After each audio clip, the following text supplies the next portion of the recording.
Na manhã de hoje, um grupo de servidores ligado ao Sindicato dos Trabalhadores da UFES ocupou o prédio da reitoria. Eles protestaram por melhores condições de salário e por reposição salarial.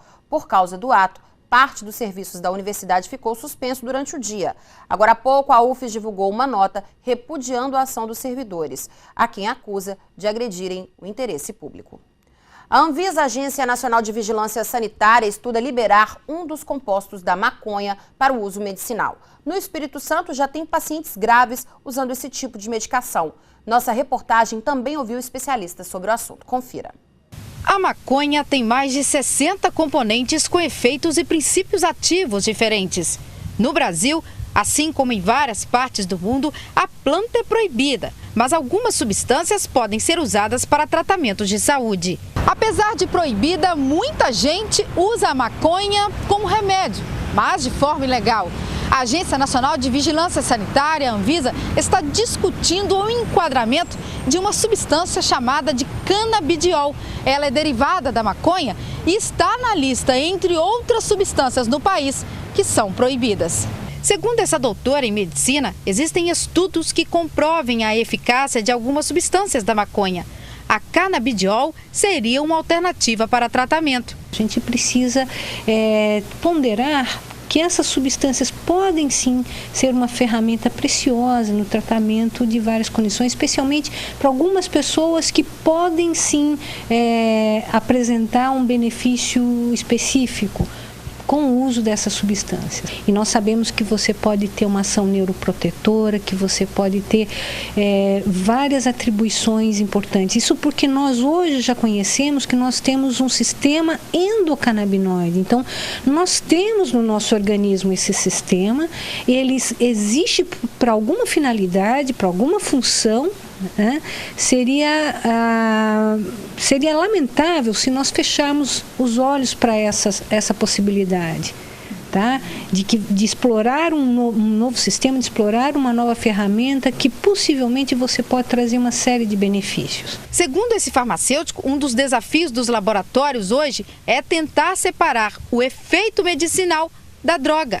Mas a discussão da Anvisa pode esclarecer os efeitos da maconha. A partir do momento que tem testes que garantam a eficácia e a segurança para o usuário, nós somos a favor. Né? Mas vale lembrar aqui que a gente não está falando da liberação da maconha. Nós estamos falando de uma substância contida na planta que tem efeitos terapêuticos e, uma vez testados, como eu já disse, e esses testes garantam a segurança do usuário e tem bom retorno para ele no tratamento da sua patologia, por que não usar? Entre as doenças que podem ser tratadas com a maconha medicinal estão a AIDS, câncer, glaucoma, epilepsia, insônia, enxaqueca, falta de apetite e até mal de Alzheimer. Paulo Roberto usa maconha para fins medicinais há mais de 40 anos. Tudo que come e bebe leva a planta e serve para tratamento da AIDS. No começo, quando você descobre a AIDS, é muito sofredor. Mas aos 9 meses eu não tinha mais o vírus. Então a maconha, ela me fez ter paciência, calma, vencer as dores, porque são muitas dores que a gente sente. Ela me fez ter fome, me fez ter sono, ela me motivou a agir. Ela não me deixou criar uma neura, porque eu não tive, com 3 dias eu já tinha assumido a doença e já tinha começado a fazer o meu tratamento. E com o coeficiente que eu tinha, né?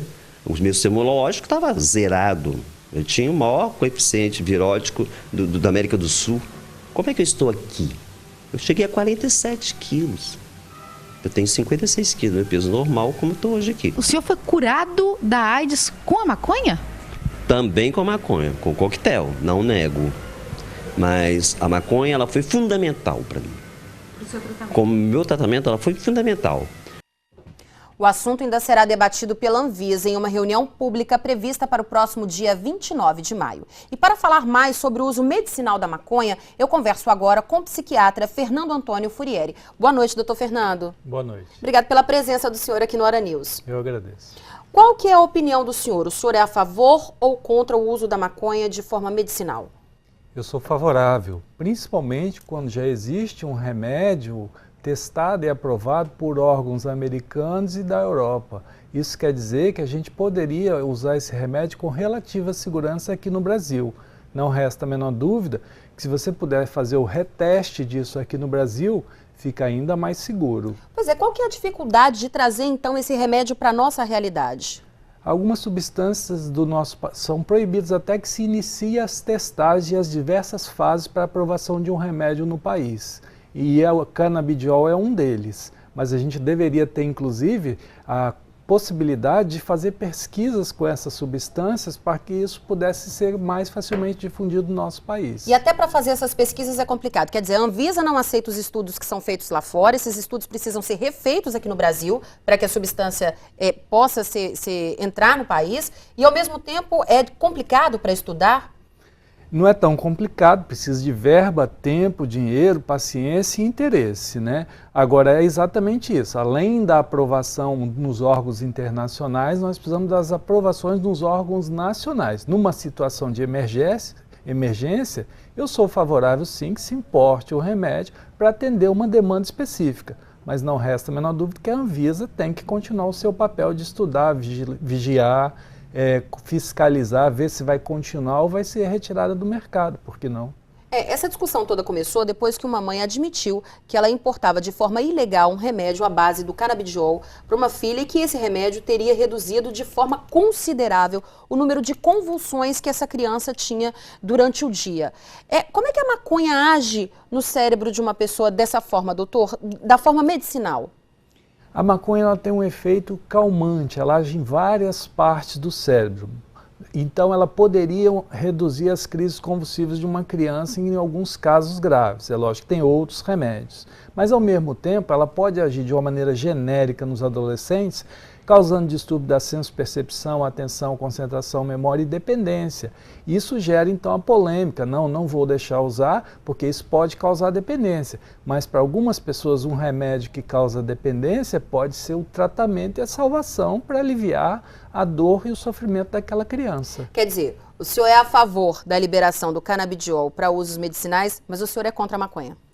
Eu sou contra o lucro que vai gerar a legalização da maconha. Eu tenho certeza que o governo tem que pensar em algum tipo de monopólio estatal para que a gente, de alguma forma, acabe com essa briga de gato e rato que está acontecendo aí no nosso país. É uma briga de polícia-ladrão.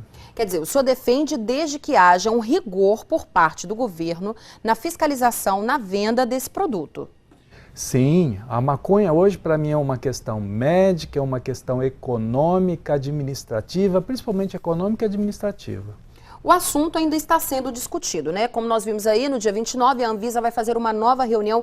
Mas qual que é a opinião do senhor? Nós caminhamos para onde? Nós caminhamos realmente para a liberação do canabidiol? Eu acho que deve acontecer isso como qualquer outro remédio bem pesquisado, fase 1, fase 2, fase 3, fase 4. Eu acho que tem que ter essa liberação, sim. Eu acho que a gente tem que caminhar para pesquisas aqui no Brasil para esse canabidiol ser extensamente usado. Inclusive, no futuro, ele pode ser usado para terapia de substituição de dependentes de maconha. O senhor estava me dizendo, antes da gente entrar no ar e começar a nossa conversa, que a própria UFES aqui no estado estuda a questão da maconha. Foi exatamente esse laboratório que vocês fizeram a referência, o Laboratório de Ciências Fisiológicas. Eles estudam as diversas substâncias que agem no sistema nervoso central e de uma forma muito isenta, muito ética e muito coerente, justamente para referendar os estudos que são as próximas fases para que essas substâncias no futuro virem remédio. Quer dizer, álcool, cocaína, maconha, todos os tipos de substâncias que agem no sistema nervoso central. Então o que nós temos aí são estudos sérios. Seríssimos, que duram pelo menos na fase 1, 10, 20 anos. O que a gente precisa é passar adiante, o estudo de fase 1, fase 2, fase 3, fase 4. É o que a gente precisa, continuar os estudos para que vire um remédio nas prateleiras. Pode ser até que esse remédio seja substituído por um outro. Por exemplo, muita gente faz essa comparação, porque existem outras drogas que viciam tanto quanto a maconha. Um exemplo, o Rivotril, que é o tarja preta mais usado, mais consumido no país. Como é que o senhor analisa aí essa comparação? Quando a gente fala de substâncias que agem no sistema nervoso central, algumas são liberadas porque elas são seguras e comprovadas que ao longo de 40, 50 anos não teve tanto problema no uso. Agora, a maconha é sim um grande problema, principalmente para o nosso jovem em formação. Vai ficar dependente, vai ficar escravo e não vai conseguir estudar. Um problemão. Eu acho que não deve ser liberado de qualquer forma. Então, o que o senhor defende é que a maconha em usos moderados, né, em quantidade, o canabidiol em quantidade moderada, indicada e acompanhada pelo médico, pode sim ajudar a salvar uma vida. Exatamente. Doutor Fernando, eu gostaria de agradecer a presença do senhor aqui no Hora News. Eu que agradeço. Muito obrigada, boa noite. Boa noite. Obrigada. Bom, e a seguir, 6 meses depois da implantação do Bike GV, fomos testar o serviço que leva os ciclistas de Vila Velha a Vitória. A gente volta já.